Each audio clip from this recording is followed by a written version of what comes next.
Good afternoon. I'm Jason, and I would like to introduce you to our audience. First, we have my mother Sharon. We have Chaz and Mayanne. They're our international audience. And then my Hello. lovely wife, Lad, who will be doing the video. Show your face, Lad. Don't make it hard. Let Jason's camera as well. Okay? Okay. You ready? Yep. Go. Okay. In 2016, over 123 million Americans voted for President of the United States. Over 52 million of those votes did not count. And I'm going to restate that. In 2016, only 57% of the votes cast for president actually counted. Why? Because of the Electoral College. Since 2000, there have been 5 presidential elections. Republicans have won 3, Democrats have won 2. Yet, the popular vote, Democrats have won 4 of those elections. So, why is that? The Electoral College. And in the past 40 years, one party has had to obtain 15,000 more votes per electoral vote that they receive in order to be president. So what that means is one party had to earn 7% more votes per electoral college vote than the other party. Why is this? The Electoral College.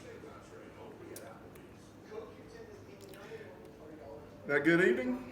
I'm Jason Rosser, and I'm going to tell you why the Electoral College of the United States is broken. First and foremost, I'm a political nerd.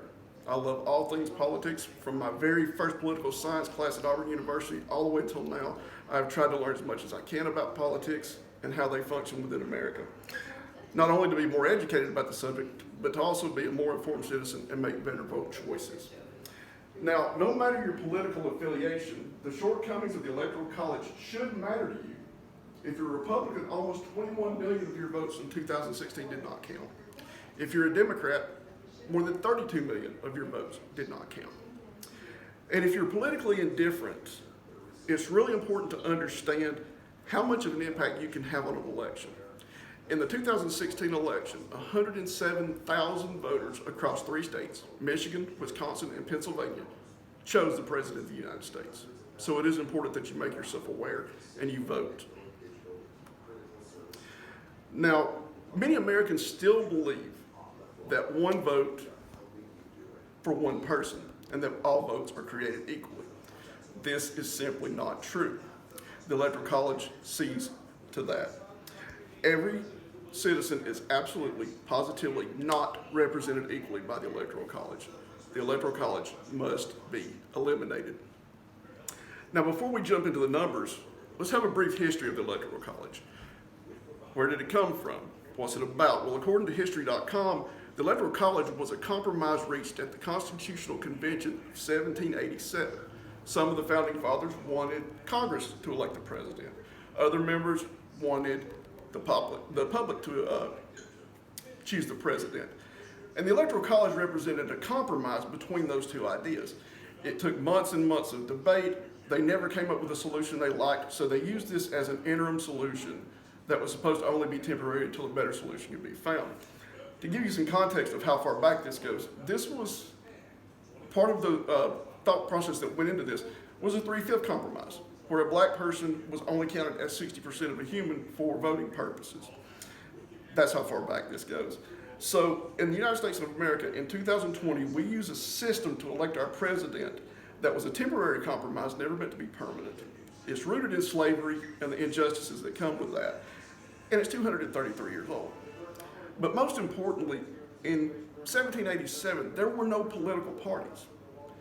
The founding fathers expected electors to vote their conscience, okay? But over the years, all but 2 states, Maine and Nebraska, for one reason or another, always political, bound their electoral votes to the winner of whoever won the state's popular vote. So what that means is that if you win a state by 10 votes, you get all of the electoral votes. It is not divided. Now, I threw some big numbers at you at the start, but where did they come from? Well, all the numbers that I'm going to cite came from a Politico.com database of election results for the past 100 years. The calculations are my own, but anybody can make the calculations. So let's first look at 2016. First and foremost, almost 63 million Americans voted for Hillary Clinton to be president of the United States. 61 million voted for Donald Trump. Now, what's wrong with that picture? Well, it's quite simple. The will of the people was that Hillary Clinton would be president of the United States, but Donald Trump actually became president. Looking back at 2000, Al Gore ran against George Bush Jr. for presidency. Al Gore received 51 million votes. George Bush Jr. received 50,400,000. Once again, the person that the Americans chose to be president did not get to be president. So what's our takeaway? Well, our takeaway is that since 2000, Americans have elected Democrats to be president 4 out of 5 times. But only 2 out of those 5 times did a Democrat actually become president. Now, dating back 40 years, there have been 10 elections. Again, we gather data from our political database, and we find that for Republicans, over the last 10 elections, last 40 years, they received 519 million votes. Democrats have received 515 million, so it's still very close. But what is most important is that in that same 40 years, Republicans have received 2,551 electoral votes compared to 2,363 electoral votes for Democrats. So when we compare the numbers, what we find is that for every vote, electoral vote, that Republicans have received, they had to gain 203,536 popular votes. For every electoral vote that Democrats received, they had to receive 218,090 votes. So what that means is that for every electoral vote that a Democrat received, they had to earn 7% more popular votes than Republicans had to earn. Well, why does that matter? Well, dating back to 2000, consider how differently our history in America would have progressed had the popular vote winner actually been president. Consider under George Bush Jr., the attacks of September 11th. We started a war in Iraq based on lies. We started a war in Afghanistan. We're still seeing the results of that. We're still fighting that.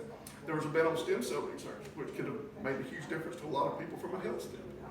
There was a housing crisis based on a subprime lending issue that was caused by deregulation, which was a Republican policy. And then there was the economic collapse that came when the bubble burst. Consider under Donald Trump, our relations with our global allies have deteriorated. We've lost our status across the globe as the leader.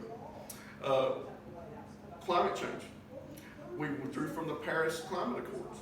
In addition to that, there's been deregulation on fossil fuels. You think about the division that we see just socially. You've got black against white, you've got Black Lives Matter, you've got Antifa, you've got Proud Boys, you've got all these different groups, and they're being exacerbated to exploit more division. But most important, think about what we're dealing with right now, COVID-19. Now, according to the July 2020 Small Business Coronavirus Impact Statement that was conducted by the U.S. Chamber of Commerce, 1 in 6 of the businesses that closed down due to coronavirus will not open. 1 out of 6 of our small businesses in the United States is gone because of the coronavirus. You think about the fact that masks have become a political statement in our country rather than something that's just done to protect each other from the airport disease. You think about the undermining of the CDC and the scientists and doctors that work there. But most importantly, you think about the fact that there are 209,000 dead Americans right now. Now, I can't tell you how President Al Gore or President Hillary Clinton would have handled these issues. But what I can tell you is that the American public chose Al Gore and Hillary Clinton to be trusted with its decisions. But the Electoral College made sure that another president was installed and handled these issues. So what does that mean? Well, that means the will of the people was ignored, the desire of the majority was ignored, and the losers became president. Why? Because of the Electoral College. Thanks. You gotta turn it back. Woo! Woo, woo, woo, woo. Thank you, guys. Yay! Holders, good job. Excellent. Jason for president. Woohoo! That's it up. Thank you, guys. Thanks, guys. All right. Good night. Bye. Bye-bye. Thanks, Mama.